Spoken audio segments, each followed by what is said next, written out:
જય Ganesh, happy morning. આજે આપણે વાત કરીશું મૂળાંક 6ના પોઝિટિવ કેરેક્ટરિસ્ટિક્સ બાબતે. જાન્યુઆરીથી ડિસેમ્બર મહિના દરમિયાન કોઈ પણ મહિનાની 6, 15 કે 24 તારીખે જન્મેલ જાતકના હકારાત્મક લક્ષણો. મૂળાંક 6 એ શુક્રનો આંક છે. તો મૂળાંક 6 વાળા વ્યક્તિ જાતક જો હકારાત્મક લક્ષણો ધરાવતા હોય તો તેઓ આકર્ષક હોય છે. તેઓ રાજાશાહી ઠાઠથી પોતાનું જીવન જીવનારા હોય છે. તેઓ પોતાના બાહ્ય દેખાવ બાબતે ખૂબ જ સતેજ હોય છે. અને આપ જાણો છો કે આજકાલની દુનિયામાં પર્સનલ લાઈફ કે પ્રોફેશનલ લાઈફ કે કોર્પોરેટ લાઈફમાં બાહ્ય દેખાવને બહુ જ મહત્વ આપવામાં આવે છે. એટલે કે તમારું પરફોર્મન્સ તમારા બાહ્ય દેખાવ પ્રમાણે મૂલ્યાંકન કરવામાં આવે છે. સાથે સાથે મૂળાંક 6 વાળા વ્યક્તિઓ જાતકો ડિપ્લોમેટિક હોય છે. એટલે કે પોતાની વાતની રજૂઆત સામેવાળા વ્યક્તિની અમાન્ય રાખીને, તેનો માન મોભો રાખીને યોગ્ય શબ્દોમાં યોગ્ય રીતે રજૂઆત કરે છે. મૂળાંક 6 વાળા વ્યક્તિ ફેમિલી ઓરિએન્ટેડ હોય છે. એટલે કે પોતાના કુટુંબને પ્રાધાન્ય આપવાવાળા હોય છે. કુટુંબ ભાવના ધરાવતા હોય છે તેઓ. અને સાથે સાથે તેઓ રોમેન્ટિક પણ હોય છે.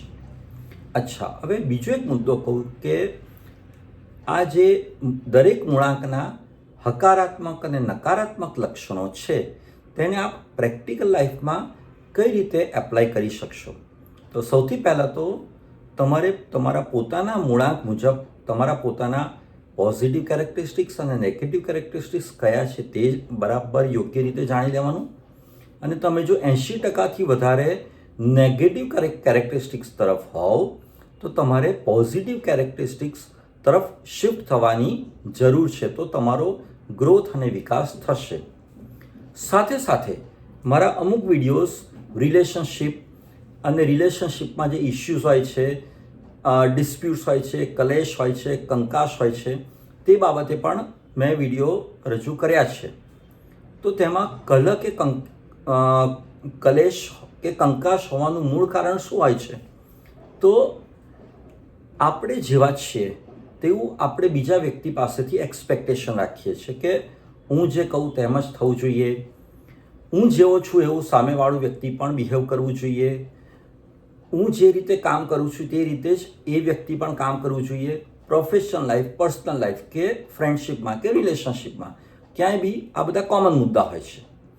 પરંતુ એકવાર આપ જો જાણી લો કે તમારા મૂળાંક પ્રમાણે તમારા પોઝિટિવ અને નેગેટિવ કેરેક્ટરિસ્ટિક્સ આ છે, સાથે સાથે તમે જે વ્યક્તિઓ જોડે સંકળાયેલા છો, ફેમિલીમાં કે ફ્રેન્ડશિપમાં કે કોર્પોરેટમાં કે પ્રોફેશનમાં કે જોબમાં, એના મૂળાંક પ્રમાણે એના પણ પોઝિટિવ અને નેગેટિવ કેરેક્ટરિસ્ટિક્સની આપને જો જાણકારી હોય તો તમારું જે એક્સેપ્ટન્સ લેવલ છે એ વ્યક્તિ માટેનું તે અનેક ગણું વધી જશે. એક્સેપ્ટન્સ લેવલ એટલે શું? કે આ વ્યક્તિ તો આ મૂળાંક ધરાવે છે, એના પોઝિટિવ કેરેક્ટરિસ્ટિક્સ આ છે, આ નેગેટિવ કેરેક્ટરિસ્ટિક્સ આ છે, તો આ પ્રમાણે જ બિહેવ કરશે. એનામાં આપણે ચેન્જ લાવી નહીં શકીએ. અને સપોઝ તમારા કહેવા પ્રમાણે, તમારા ડાયરેક્શન પ્રમાણે એ ચેન્જ થશે તો એ વ્યક્તિ પોતાના મૂળાંક સાથે ઇનજસ્ટિસ કરશે. એટલે કે પોતાના મૂળાંક પ્રમાણે એ નેગેટિવ થઈ જશે કે જે એના પોતાના ગ્રોથમાં નેગેટિવ ઇફેક્ટ આપશે. આ મુદ્દો સમજાવવા માટે તમને એક ઉદાહરણ આપું કે આગ છે, આગનું કામ શું? સળગાવવું. અને આપણે ઉજાસ આપવો. સાથે સાથે પાણીનું કામ શું છે? તો કે ઠંડક, શીતળતા આપવી, ઠંડુ પાડવું. આગનું કામ ક્યારેય પાણી ના કરી શકે, તે આપ બહુ સારી રીતે જાણો છો. એવી જ રીતે પાણીનું કાર્ય પણ આગ ના કરી શકે.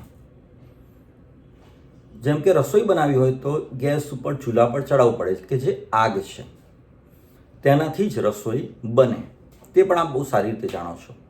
કોઈ વિદ્વાન વ્યક્તિ તમને કહે કે પાણીમાં પણ રસોઈ બની શકે છે, પાણીના ઉપયોગથી પણ રસોઈ આપણે બનાવી શકીએ છીએ, અને એક પાણી ભરેલી ડોલમાં તમે જઈને કુકર મૂકી દો અને રાહ જોયા કરો, હમણાં રસોઈ બનશે. હમણાં રસોઈ બનશે. આખી લાઈફ ટાઈમમાં એ રસોઈ બને ક્યારેય ન બને. કારણ કે આગનું કામ છે આગ જ કરવાનું છે, પાણીનું કાર્ય છે પાણી કરશે. તો તેવી જ રીતે દરેક મૂળાંક અને તેના હકારાત્મક અને નકારાત્મક લક્ષણો પ્રમાણે જ જે તે જાતક બિહેવ કરશે. જો એ પોતાનું બિહેવિયર ચેન્જ કરવા જશે તો એ નેગેટિવ તરફ થઈ જશે અને તે ક્યારેય પોઝિટિવિટી તરફ નહીં વધી શકે. એટલે તમે એ જાણી લો કે તમે પોતે કયા પોઝિટિવ ને નેગેટિવ કેરેક્ટરિસ્ટિક ધરાવો છો, સાથે સાથે તમારી આજુબાજુ તમારી જોડે સંકળાયેલા વ્યક્તિઓ કયા પોઝિટિવ ને નેગેટિવ કેરેક્ટરિસ્ટિક્સ ધરાવે છે.